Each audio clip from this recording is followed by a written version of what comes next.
Hello అండి. Welcome to our channel my work creative. ఈ రోజు అయితే నేను నీడిల్స్ గురించి అయితే మీకు ఎక్స్‌ప్లెయిన్ చేయాలనుకున్నానండి. ఎందుకంటే చాలా మంది ఎంబ్రాయిడరీ మిషన్స్ యూజ్ చేసే వాళ్ళకు ఇలాంటి మిషన్స్ యూజ్ చేస్తే బాగుంటుంది ఏంటి అని క్లారిటీ అయితే ఉండకపోవచ్చు. సో అలాంటి వాళ్ళకు ఒక క్లియర్ ఐడియా అయితే ఇస్తే వాళ్ళ నియర్ బై అయినా లేదంటే కొరియర్ కానీ ఏదైనా చూపించుకొని యూజ్ చేస్తారు. దానివల్ల ఫినిషింగ్ కూడా చాలా చాలా బాగుంటుంది. సో నీడిల్స్ విషయానికి వస్తే మన ఎంబ్రాయిడరీ మిషన్ లో మనం అయితే మెయిన్ గా డిఫరెంట్ థ్రెడ్స్ కి కానీ జెరీస్ కానీ వేరే నీడిల్ నెంబర్స్ అయితే యూజ్ చేస్తాము. అదొచ్చేసి మనం అయితే నీడిల్ నెంబర్ వచ్చేసి 9 అండి. ఎవరైనా పాలిస్టర్ థ్రెడ్స్ కనుక యూజ్ చేశారనుకోండి, అలాంటి వాళ్ళు నెంబర్ 9 యూజ్ చేస్తే వర్క్ ఫినిషింగ్ అయితే చాలా బాగుంటుంది. సో అలా కాకుండా ప్యూర్ విస్కాస్ థ్రెడ్స్ ఎవరైతే యూజ్ చేస్తున్నారో అలాంటి ప్యూర్ విస్కాస్ థ్రెడ్స్ యూజ్ చేసే వాళ్ళు నెంబర్ 11 అండి. చూస్తున్నారు కదా, ఇది 11 నెంబర్. సో ఈ నెంబర్ యూజ్ చేస్తే మాత్రం ఫినిషింగ్ అయితే చాలా చాలా బాగుంటుంది. ఇదే కాకుండా జెరీస్ కూడా చాలా వరకు యూజ్ చేస్తుంటారు. అలాంటి వాళ్ళైతే నెంబర్ 14 అండి. చూస్తున్నారు కదా, నెంబర్ 14. సో ఈ 14 నెంబర్ యూజ్ చేస్తే ఫినిషింగ్ అయితే చాలా చాలా బాగుంటుంది. ఇదే కాకుండా ఇంకా పెద్ద పెద్ద జెరీ కోన్స్ అయితే వస్తాయి కదా, మీకు ఒకసారి చూపిస్తాను. మనం అయితే ఇప్పుడు ఇలాంటి జెరీస్ అయితే వాడతాము. ఇలాంటి జెరీస్ అయితే నెంబర్ 14 అయితే వాడతాము జెరీస్. అలా కాకుండా ఇప్పుడు చూస్తున్నారు కదండి ఫోటోలో, ఇందులో అయితే జరీ అయితే థిన్ గా ఉంటుంది. ఇది కూడా నేను 14 వాడతాను. అలా కాకుండా దీనిలోనే ఇంకొక క్వాలిటీ కూడా వస్తుందండి, కొంచెం మందం ఉంటుంది అన్నమాట.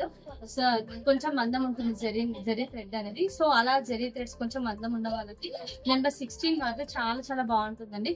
మనమైతే గ్రాస్ బ్రాకెట్ కంపెనీ నీడిల్స్ అయితే వాడతాము. దాంట్లో వర్కింగ్ ఉంటాయి, డూప్లికేట్ కూడా ఉంటాయి. సో ఎవరైనా ఎంబ్రాయిడరీ మిషన్ యూజ్ చేసే వాళ్ళైతే నీడిల్స్ జాగ్రత్తగా చెక్ చేసుకొని మంచి క్వాలిటీతో మీరైతే వేస్తే ఫినిషింగ్ వైజ్ ఎటువంటి ప్రాబ్లం ఉండదు.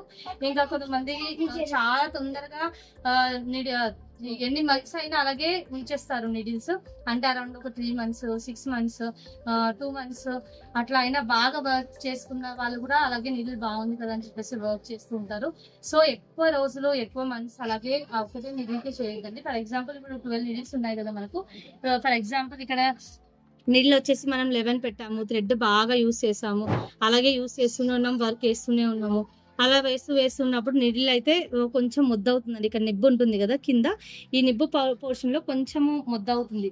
అంటే ముద్ద అవ్వడం వల్ల ఏమవుతుందంటే బ్రేక్ అవ్వడం అయితే స్టార్ట్ అవుతుంది. అంటే థ్రెడ్ ఏదైతే పెట్టినప్పుడు తొందరగా బ్రేక్ అయిపోయి నీళ్ళలో రిమైనింగ్ థ్రెడ్ అంతా కొంచెం వచ్చినట్టుగా పడిపోయి థ్రెడ్ అయితే పోతుంది. సో అందుకని చెప్పేసి అలాంటి వాళ్ళు అలా చేయకుండా బాగా day and night hard work చేసే అరౌండ్ ఒక 2 to 3 బ్లౌజెస్, లేదంటే మార్నింగ్ 9-10 కి స్టార్ట్ చేసి ఈవినింగ్ 7-8 అలా క్లోజ్ చేసేవాళ్ళు.